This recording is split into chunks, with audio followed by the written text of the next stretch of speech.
Yes, pagi-pagi semangat pagi semua, selamat hari Minggu dari FX Gold Coffee Shop. Coffee shop dengan konsep drink coffee make money, sambil minum kopi kita edukasi dan dapat dolar lagi.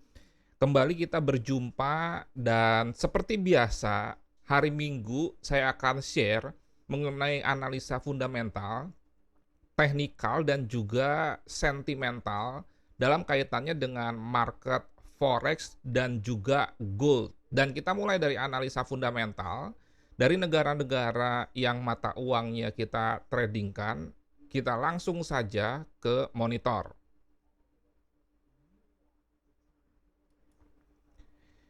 Oke, kita bahas dulu mengenai rilis data di minggu lalu. Dimulai dari hari Selasa, ada pengumuman mengenai tingkat inflasi di Amerika tanggal 13 September lalu. Ini akan saya bahas secara khusus nanti. Kemudian juga ada inflasi Inggris yang menurun dari 10,1 menjadi 9,9%. Ini tentunya baik untuk perekonomian sebuah negara yang mengalami hyperinflation akibat krisis rantai pasokan dan lain sebagainya. Kemudian juga Australia itu mengalami penurunan NFP ya, dan juga kenaikan tingkat pengangguran dari 3,4% menjadi 3,5%. Naiknya tingkat pengangguran ini juga sebetulnya terjadi di banyak negara yang mata uangnya kita tradingkan, termasuk Amerika menjadi 3,7% kalau nggak salah setelah sebelumnya 3,5% alias mengalami kenaikan 0,2%. Data-data yang lain menurut saya tidak terlalu memberikan impact yang relevan terhadap pergerakan market. Kita masuk saja untuk rilis data minggu ini. Dimulai dari Australia menyampaikan minute meeting dari pertemuan RBA sebelumnya. Ini tidak terlalu berdampak menurut saya. Jangan lupa juga hari Selasa tanggal 20 September, Kanada akan menyampaikan data inflasi. Anda bisa lihat inflasi tahunannya di Trading Economics ini. Anda lihat saja di sini ada indikator misalkan berkaitan dengan inflasi, dan kita lanjut lagi. Pada hari Kamis itu akan ada data pengumuman mengenai suku bunga Amerika, kemudian juga tentunya ada FOMC statement dan data 4 kali 1 tahun itu economic projection, artinya per 3 bulan ya atau kuartal, sedangkan suku bunga itu 8 kali 1 tahun. Ini akan kita bahas nanti terakhir. Selanjutnya adalah soal Jepang yang menyampaikan statement-statement yang berkaitan dengan moneter. Ini juga tidak terlalu ada yang relevan dengan pergerakan market, karena kalau kita bicara Jepang dan Swiss, yaitu Swiss franc, mata uangnya, dan Jepang itu yen, itu tidak ada fundamental yang terlalu menyolok, artinya seperti itu saja.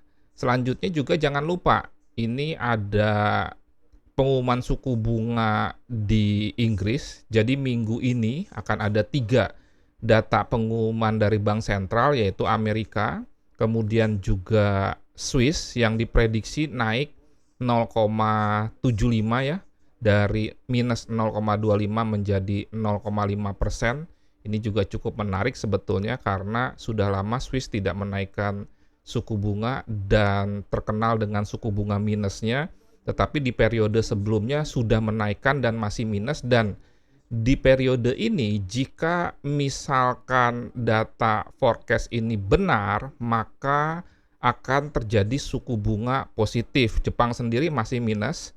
Selanjutnya juga di hari Jumat akan ada data PMI, Purchasing Manager Index, dari Eropa dan juga Inggris. Kalau ini saya rasa tidak terlalu penting karena bukan event yang resmi dari The Fed. Sekarang kita bahas saja mata uang yang kita tradingkan dalam kaitannya dengan fundamentalnya, misalkan seperti Inggris. Seperti kita ketahui bahwa Inggris itu mengalami penurunan inflasi. Sebelumnya itu sekitar 10,1% dan ternyata positif turun menjadi 9,9%. Tetapi jangan lupa Inggris ini juga sama seperti Eropa, banyak terjadi permasalahan. Makanya kalau Anda lihat analisa teknikal juga GBP khususnya dikaitkan dengan USD itu mengalami penurunan terus-menerus. Walaupun krisis politik sudah selesai dengan ditunjuknya Perdana Menteri yang baru, tetapi masih ada misalkan kasus Brexit, demikian juga inflasi tinggi, dan kalau kita kaitkan dengan pengumuman suku bunga, itu juga diprediksi akan mengalami kenaikan. Tentunya kenaikannya ini dalam kaitannya dengan tingginya inflasi itu dan diprediksi naik 0,5% setelah sebelumnya juga mengalami kenaikan 0,5% sebanyak 2 kali berturut-turut. Market melihat bahwa kenaikan suku bunga Inggris ini dalam kaitannya dengan inflasi justru memberikan dampak yang pesimis, sehingga kalau Anda perhatikan GU itu turun. Dan itu fenomena yang berapa kali saya katakan sering terjadi akhir-akhir ini, bahwa kenaikan suku bunga tidak menyebabkan secara teori menguatnya mata uang. Pertama karena soal pesimis tadi, yang kedua juga kalau kita kaitkan dengan mata uang lain, maka jika mata uang lain juga melakukan langkah-langkah agresif seperti the Fed menaikkan suku bunga secara sering kemudian juga besar, maka tentunya negara-negara lain menurut data itu kalah bagusnya dengan fundamental Amerika itu sendiri. Nah, jadi hati-hati, kenaikan suku bunga ini tidak menjamin GU akan naik. Kemudian juga sekarang kita masuk ke Amerika tentunya setelah Inggris. Secara prinsip saya melihat fundamentalnya masih bearish, kemudian juga sentimentalnya ini saya singgung sedikit juga masih kepemilikan institusi besar terhadap long itu lebih besar daripada shortnya. Ingat analisa sentimental ini long term, jadi mirip dengan analisa fundamental. Kalau Anda perhatikan, malah terjadi hal yang ekstrim, terjadi penurunan kepemilikan long dari 34 menjadi 28, selisih 6%, dan ini cukup besar, sehingga kesimpulannya fundamental Inggris itu masih belum membaik. Demikian juga dengan sentimental dan teknikalnya nanti bisa kita lihat. Sekarang kita fokus ke Amerika. Nah, Amerika ini cukup unik, berbeda dengan yang lain. Artinya bahwa inflasi ini justru menyebabkan kenaikan dolar setelah orang melihat lebih ke arah agresivitas the Fed dalam menaikkan suku bunga. Kalau yang lain lebih melihat inflasinya sehingga pesimis, tetapi justru inflasi yang tinggi untuk Amerika menimbulkan efek bahwa market melihat akan terjadi kenaikan-kenaikan suku bunga yang agresif, sehingga ini menjadi daya tarik tersendiri dan memborong USD. Kalau kita kaitkan dengan sentimental juga jelas sekali datanya bahwa kepemilikan long konsisten jauh lebih besar dibandingkan dengan short. Sekarang kita bedah secara khusus fundamentalnya. Kalau kita perhatikan data dari Trading Economics, itu sebetulnya inflasi Amerika itu mengalami perbaikan dari sebelumnya 9,1, kemudian turun menjadi 8,5, dan turun lagi menjadi 8,3. Ini kan minggu lalu sudah diumumkan, sudah dirilis datanya, tetapi menyebabkan dolar melemah. Ini karena market berharap bahwa inflasi Amerika itu turun menjadi 8,1. Tetapi ternyata realisasinya 8,3% sehingga USD terkoreksi, ingat terkoreksi itu bukan balik tren. Dan di sisi lain itu bisa juga menimbulkan optimisme yang tinggi akan USD yang menyebabkan The Fed akan kembali agresif menaikkan suku bunga di 22 September mendatang. Oh ya, tambahan informasi, nanti saya akan berbagi video mengenai ribut-ribut dunia trading. Ini akan menjadi serial, yaitu episode pro kontra live trading ya, itu perlu atau tidak. Jangan lupa BPJS, bayar pakai jempol saja. Dan kalau Anda ingin mendapatkan update-update yang ternotifikasi, Anda bisa klik lonceng.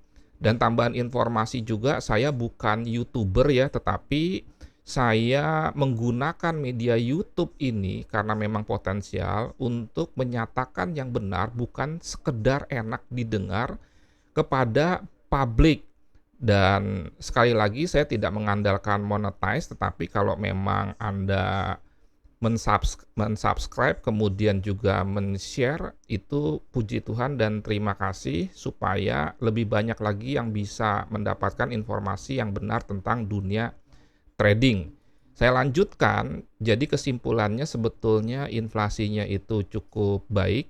Kemudian juga kita kembali ke data yang akan dirilis, mengalami kenaikan 0,75 sebagai sebuah prediksi ya. Nah ini hari Kamis dari 2,5 menjadi 3,25. Kalau kita perhatikan dari CME Countdown yang melihat probabilitas kenaikan, itu ada sebuah perubahan yang sebelumnya tidak ada. Kalau Anda perhatikan, kita fokus saja.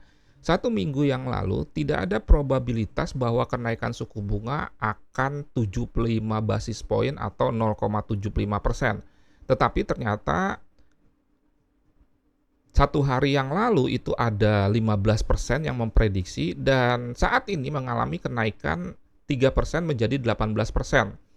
Jadi dampak dari menurunnya inflasi Amerika dari sebelumnya menjadi 8,3 tetapi tidak sesuai dengan forecast 8,1 menimbulkan adanya probability baru naik 75 basis point.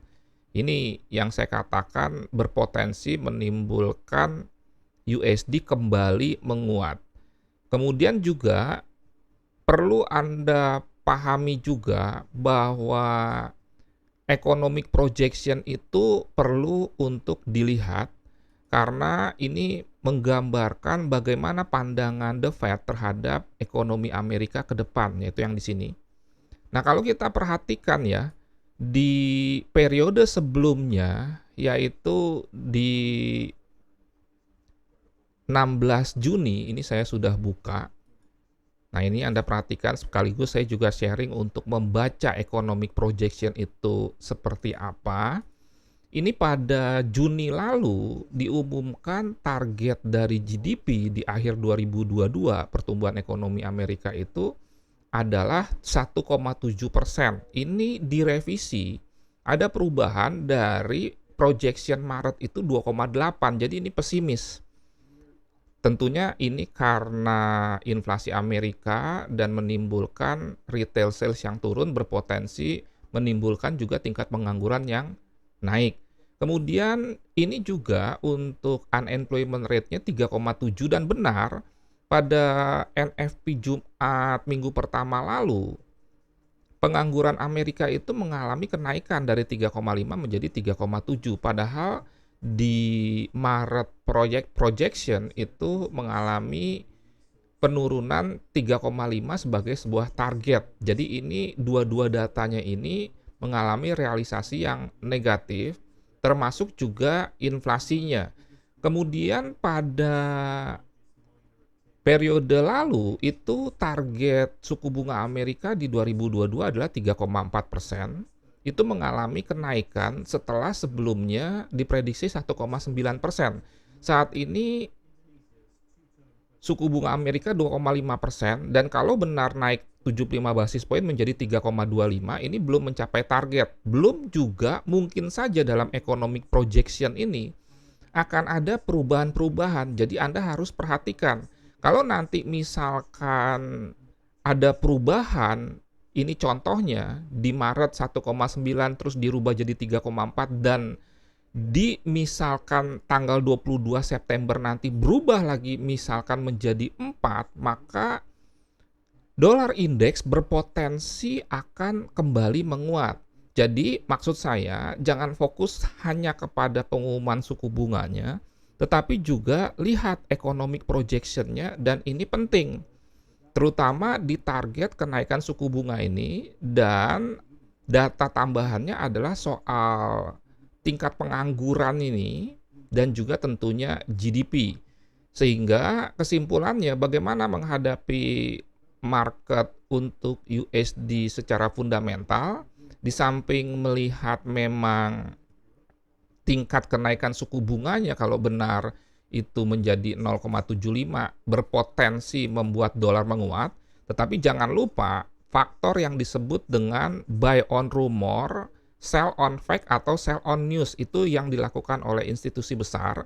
Kalau sebelumnya USD sudah menguat kencang, walaupun suku bunga mengalami kenaikan 0,75, maka berpotensi institusi besar ini melakukan aksi profit taking sehingga menyebabkan justru dolar turun dan itu bukan sebuah hal yang aneh, tetapi penurunan itu sebetulnya peluang karena koreksi untuk kita bisa melakukan buy USD, misalkan sell Euro USD, sell GBP USD, buy gold dengan harga yang tentunya menjadi lebih baik.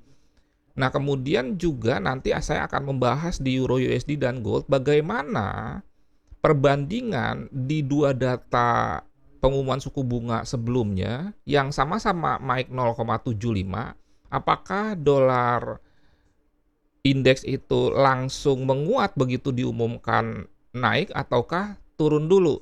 Nah, ini sebagian saya sampaikan dulu, ini contohnya ya.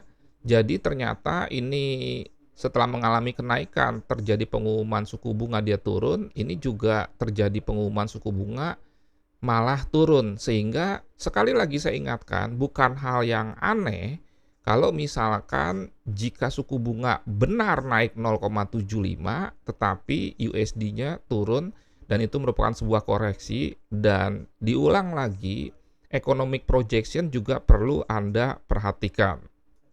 Sekian, terima kasih. Semoga bermanfaat dan menjadi berkat. Sekali lagi, dukung channel ini terus. BPJS, bayar pakai jempol saja dengan subscribe, klik lonceng, kemudian juga share serta komen. Salam trading tenang senang, Nofri Simanjuntak. Terima kasih.